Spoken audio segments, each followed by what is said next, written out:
أهلا بكم يا أصدقائي في سلسلة أدوار لكل افتتاح. كل فيديو في هذه السلسلة هيكون فيه أحد الأدوار التطبيقية على افتتاح معين لكي تخدمك في استخدام الافتتاح أو الدفاع المفضل لديك لو كنت تريد الدراسة الجادة مع المتعة باستخدام محرك البحث جوجل، وتكتب يوتيوب /عصام حمودة، ثم تضغط على رمز القناة وستكون فورا داخلها. انزل لأسفل حتى تجد قسم الافتتاحيات وتختار أفكار افتتاحيات الشطرنج. ستجد فيديو أفكار افتتاحيات الشطرنج مقدمة تمهيدية. هذا الفيديو هام جدا لكي تتعرف على ما هي أفكار افتتاحيات الشطرنج بصفة عامة، وبعد أن تنتهي منه يمكنك المواصلة في رؤية الفيديو. والآن هيا نرى الفيديو. الفيديو ده هنستكمل رحلتنا مع الدفاع الصقلي مع 2 من أقوى لاعبي الهجوم في تاريخ الشطرنج، جاري كاسباروف بطل العالم، وكذلك الروسي الشهير نجم الدينوف. وهنبدأ بأحد الأدوار القصيرة لكاسباروف، وعمره 13 سنة. بيلعب الدفاع الصقلي أمام تفريع من القليل حدوثه، وهو تفريع نيمزوفيتش روبنشتاين.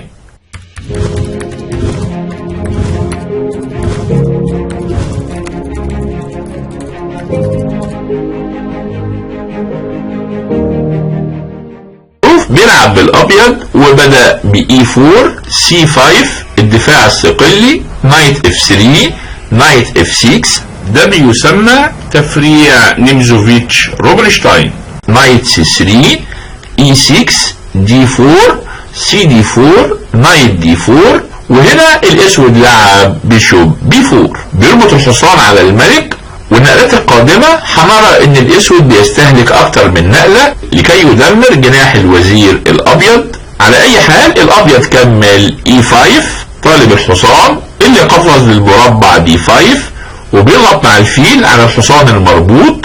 وكاسباروف لعب بيشوب D2 وبيرفع الربط عن الحصان، لكن بعد نايت تيكس C3 بي تيكس C3 تم تدمير هيكل بيادق الابيض في جناح الوزير. لكن حاليا الفيل مطلوب، واذا تراجع للمربع E7 مثلا الابيض هيلعب كوين G4 طالب بيدق G7 والفيل مضطر للتراجع مرة اخرى، ولذلك تراجع فورا للمربع F8. وكاسباروف اكمل في تعبئة قطعه ببيشوب D3. وبعد نقلات قليلة وجدنا ان الابيض متفوق تماما في التعبئة، وكذلك لديه بيدق داخل معسكر الاسود وبيستعد للتبييت، بينما قطع الاسود ما زالت في اماكنها الابتدائية. ومن المفترض ان الاسود يبدأ في تعبئة القطع بنقلة زي النايت C6 طالب البيدق، والابيض بيلعب كوين E2 وايضا بيعبق الوزير وبيحمي البيدق. لكن الاسود ما لعبش النايت C6 ولعب اولا D6 طالب البيدق مباشرة. وكاسباروف كمل كوين E2 بيحمي البيدق، والاسود بيكسر ضغطه بنايت D7 طالب البيدق مرتين.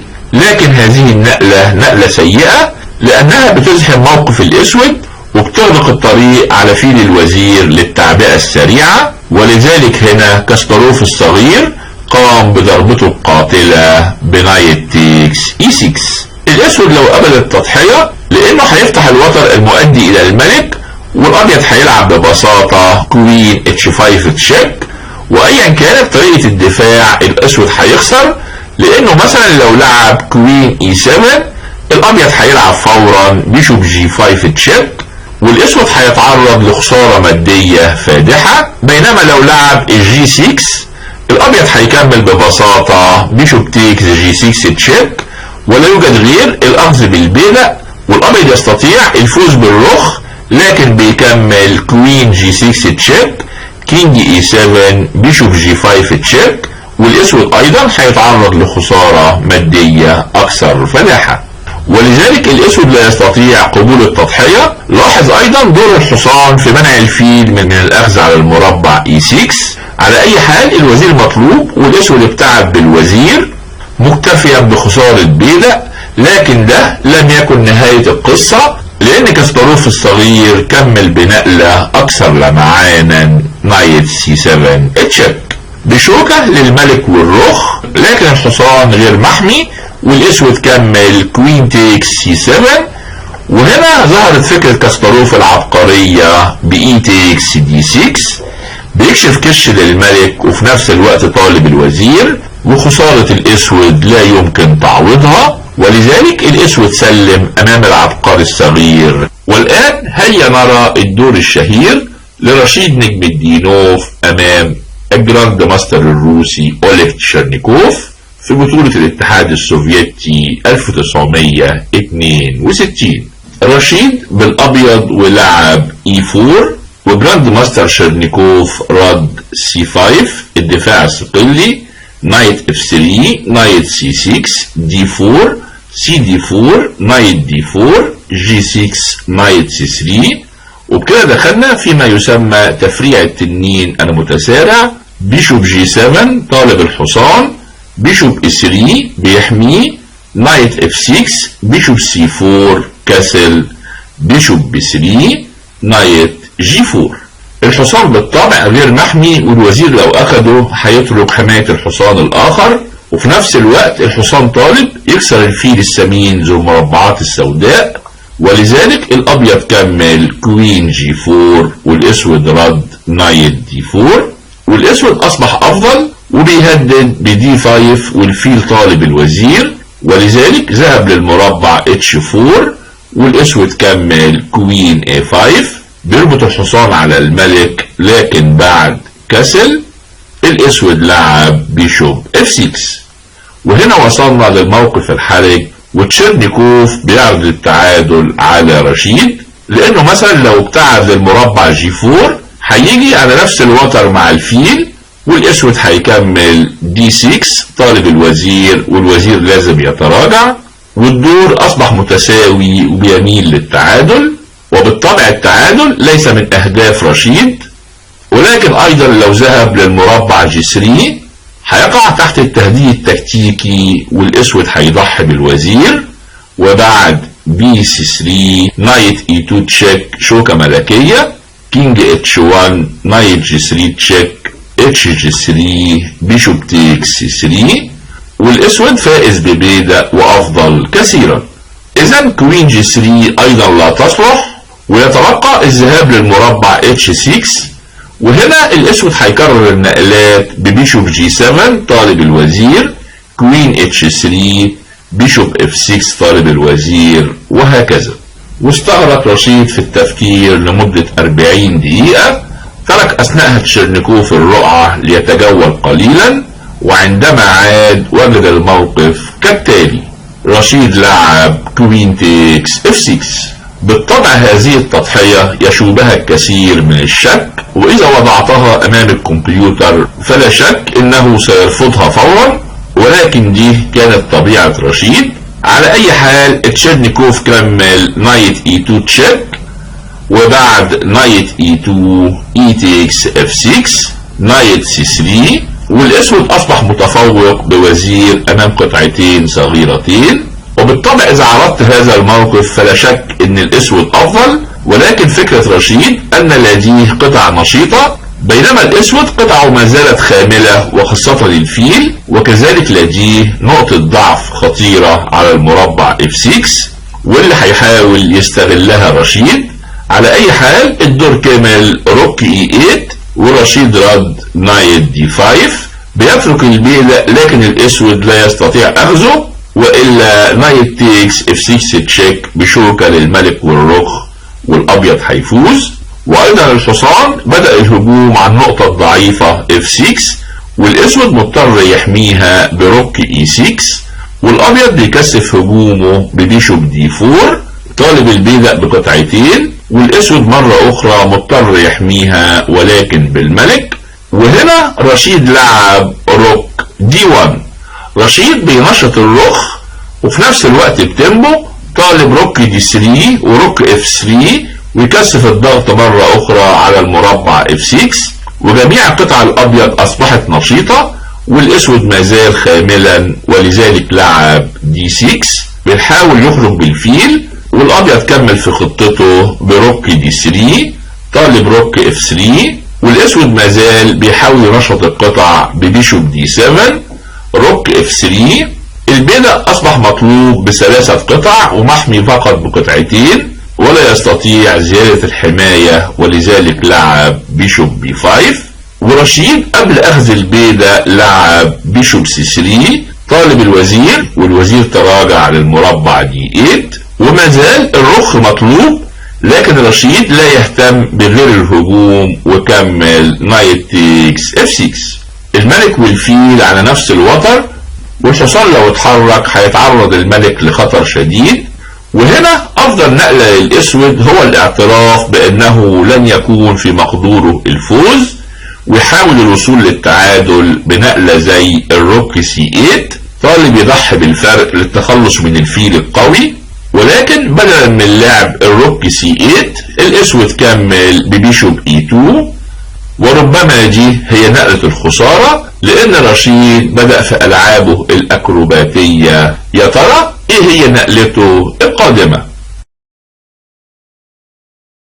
رشيد بدأ سلسلة من التضحيات بنايت تيكس اتش 7، وفي الدور الملك تراجع للمربع جي 8، ولكن اللي يحصل لو الملك اخذ الحصان هيتعرض لخطر شديد بروك تيكس اف 7 تشيك، والملك لو تراجع للمربع جي 8 هيخسر فورا ببيشوب تيكس اي 6، والملك اصبح في حرج بالغ لان الابيض بيهدد تهديدات خطيرة منها روك دي 7 بيكشف كش وطالب الوزير والابيض بيفوز، ولذلك بدلا من الجي 8 بيذهب للمربع اتش 6، وهنا ايضا الابيض هيكمل ببساطة بيشوب تيكس اي 6 طالب بيشوب دي 2، والملك هيخش في شبكة المات، وافضل نقلة للاسود هي كوين اي 8، لكن بعد بيشوب دي 2 تشيك بالطبع الملك لو اتحرك للمربع الوحيد اتش 8 هيتلقى المات بروك اتش 7